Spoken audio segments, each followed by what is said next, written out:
Assalamualaikum warahmatullahi wabarakatuh. Sebelumnya, kami dari kelompok satu, hari ini kami akan mempresentasikan materi tentang drug abuse. Di sini ada daftar anggotanya. Yang pertama ada saya sendiri, Rizka Amelia, dengan NIM akhir 075.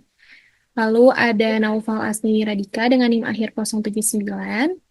Ada Syifa Fauzia dengan NIM akhir 082. Lalu ada Muhammad Salman dengan NIM akhir 086. Ada Alia Putri dengan NIM akhir 094.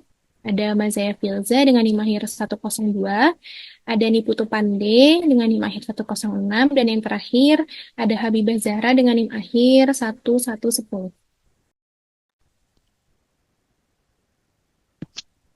Oke, di sini ada definisi yaitu drug abuse atau penyalahan obat menurut WHO adalah penggunaan obat-obatan atau zat kimia yang tidak ditunjukkan untuk pengobatan.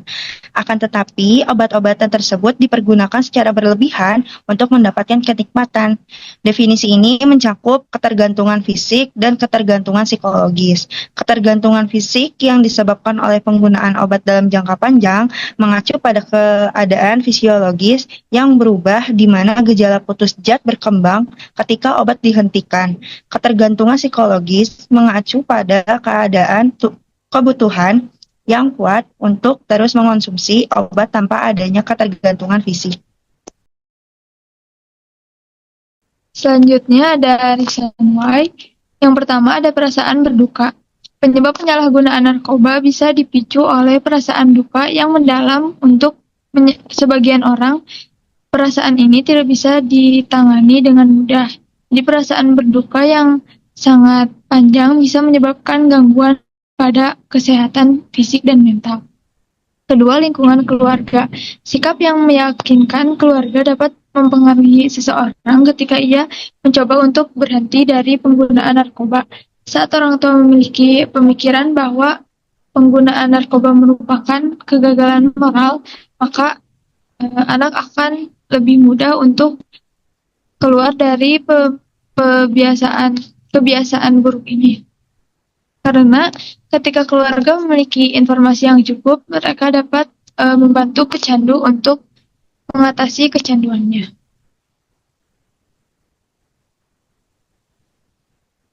Yang ketiga, lingkungan pertemanan negatif. Kondisi ini bisa membuat seseorang mengikuti kebiasaan lingkungan. Semakin seorang terbiasa dengan penyalahgunaan narkoba di sekitarnya, maka akan semakin besar resiko seseorang menjadi pecandu narkoba. Baik, nomor 4, itu ada menjadikan narkoba sebagai pengobatan mandiri.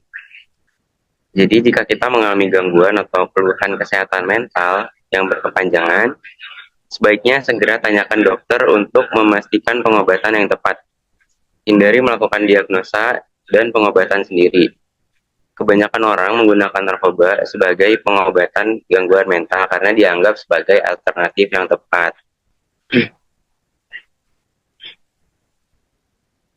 Yang kelima, ada kurangnya pendidikan dan informasi mengenai narkoba. Jadi penyalahgunaan narkoba bisa terjadi karena seseorang kurang mendapatkan ilmu pendidikan dan informasi mengenai bahaya narkoba. Untuk itu, jangan ragu untuk menerima dan menyebarkan informasi mengenai dampak dan bahaya narkoba kepada seluruh lapisan masyarakat. Nomor 6, ada memenuhi rasa penasaran. Banyak pemberitaan mengenai narkoba bisa memicu rasa penasaran seseorang terhadap efek penggunaan obat terlarang ini. Selain itu, banyak juga yang menggunakan narkoba untuk meningkatkan hormon dopamin yang bisa membuat perasaan bahagia. Namun, pecandu narkoba tidak menyadari berbagai efek negatif yang bisa terjadi. Bahkan penyalahgunaan narkoba ini bisa menyebabkan mereka berurusan dengan pihak berwajib.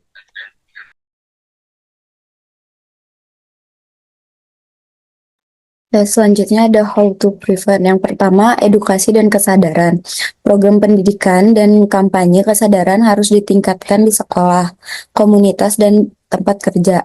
Informasi yang akurat tentang bahaya penggunaan narkoba bagi kesehatan harus disebarkan secara luas, termasuk dampak jangka panjang pada kesehatan fisik, mental, dan sosial. Yang kedua itu ada komunikasi terbuka di keluarga. Penting bagi keluarga untuk menjaga komunikasi terbuka dengan anggota keluarga, terutama dengan anak-anak dan remaja. Mendengarkan curahan hati dan kekhawatiran mereka dengan empati dapat membantu mencegah bahaya penyalahgunaan narkoba. Kemudian yang ketiga ada pembentukan coping yang sehat. Edukasi dan pembekalan mengenai coping yang sehat akan membantu orang-orang menghadapi tekanan dan tantangan tanpa merujuk pada narkoba. Keterampilan seperti pengelolaan stres, pengambilan keputusan yang baik, pemecahan masalah, dan pengembangan harga diri yang positif harus diajarkan sebagaimana mestinya. Selanjutnya, poin keempat, membangun lingkungan yang sehat. Semua elemen masyarakat harus bekerja sama untuk menciptakan lingkungan yang mendukung dan sehat ini. Ini termasuk mempromosikan kegiatan positif, olahraga seni, dan kegiatan sosial yang mengurangi resiko terpapar narkoba. Penguatan komunitas, inklusi sosial, dan kesempatan pendidikan yang baik juga dapat membantu mencegah bahaya narkoba bagi kesehatan. Yang kelima, selektif memilih teman. Tidak bisa disangkal penyalahgunaan narkoba bisa terjadi melalui lingkungan pertemanan. Untuk itu, sebaik-baiknya cerdaslah milih dengan siapa kamu akan bergaul. Jangan sampai lingkungan yang buruk justru membentukmu menjadi pribadi yang buruk sehingga merugikan diri sendiri. Selanjutnya, ada perbanyak aktivitas positif, di mana langkah pencegahan lain yang bisa dilakukan adalah dengan memperbanyak aktivitas positif, misalnya berolahraga, menemukan hobi yang baru, bergabung dengan komunitas, traveling, ikut workshop yang membangun dan mendekatkan diri kepada keluarga ataupun orang-orang yang tersayang. Selanjutnya yang harus dilakukan yaitu yang pertama dengan memberikan edukasi atau pendidikan mengenai penyalahgunaan narkoba di rumah. Seperti memberikan pemahaman yang benar dengan menggunakan fakta mengenai efek bahaya dari narkoba. Dengan cara ini, anak-anak akan lebih kecil kemungkinannya untuk melihat bahaya sebagai sesuatu yang lebih jauh. Lalu yang kedua yaitu memberikan program pendidikan anti narkoba di sekolah dengan melakukan kampanye anti narkoba di sekolah seperti pendidikan yang menekankan efek fisiologis langsung dari narkoba. Lalu yang ketiga yaitu kecanduan dengan hal yang positif. Bantu anak dengan menemukan sejumlah kegiatan positif yang memberikan kesenangan, kegembiraan, dan pencapaian. Seperti berlari, menunggang kuda, mendengarkan musik, dan banyak kegiatan yang lainnya yang dapat memberikan high atau bermanfaat sehingga anak tidak akan mudah beralih ke narkoba. Lalu yang keempat yaitu dengan bersikap tegas. Biarkan anak tahu bahwa kita tidak akan mentolerir penyalahgunaan narkoba selama dia tinggal di rumah. Bersikeras agar anak bertindak dengan cara yang bertanggung jawab. Selanjutnya, yang kelima itu bernegosiasi dengan pecandu atau secara paksa membawanya ke rehabilitasi narkoba. Keluarga perlu memahami adanya pecandu yang tidak ingin direhab dan menanganinya secara tegas. Karena apabila tidak diberikan sebuah tindakan yang tegas, mereka sangat lihai sekali dalam berbohong dan mengumbar janji akan berhenti dari penggunaan obat-obatan tersebut agar tidak direhabilitasi. Hal ini tentu akan membahayakan dirinya dan juga keluarganya. Yang keenam, ada memperbaiki komunikasi dan interaksi dalam keluarga. Tidak semua anak yang melakukan penyalahgunaan narkoba itu berasal dari keluarga yang broken home. Mereka bisa berasal dari keluarga yang harmonis. Adanya komunikasi dan interaksi yang buruk menjadikan adanya kemungkinan besar bagi anak untuk jatuh dalam penyalahgunaan narkoba. Sebab ketika komunikasi dan interaksi buruk, orang tua tidak mampu mengawasi apa saja yang dilakukan anak dan adanya jarak emosi antar keduanya, yang akhirnya anak merasa tidak nyaman dan mencari kenyamanan itu di luar rumah.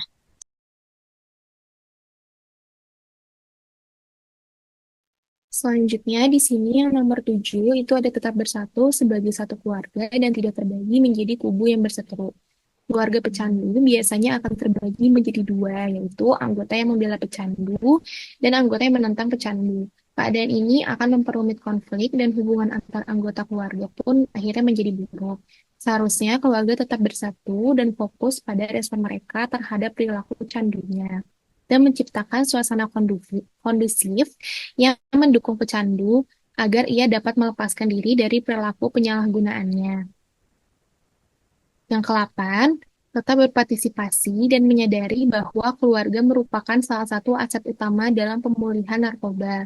Tidak melepaskan diri ketika pecandu telah memasuki program rehabilitasi, sebab kecanduan yang dialami tidak hanya berefek pada fisik mereka semata, namun mempengaruhi mental, emosi, sosial, dan spiritual pecandu.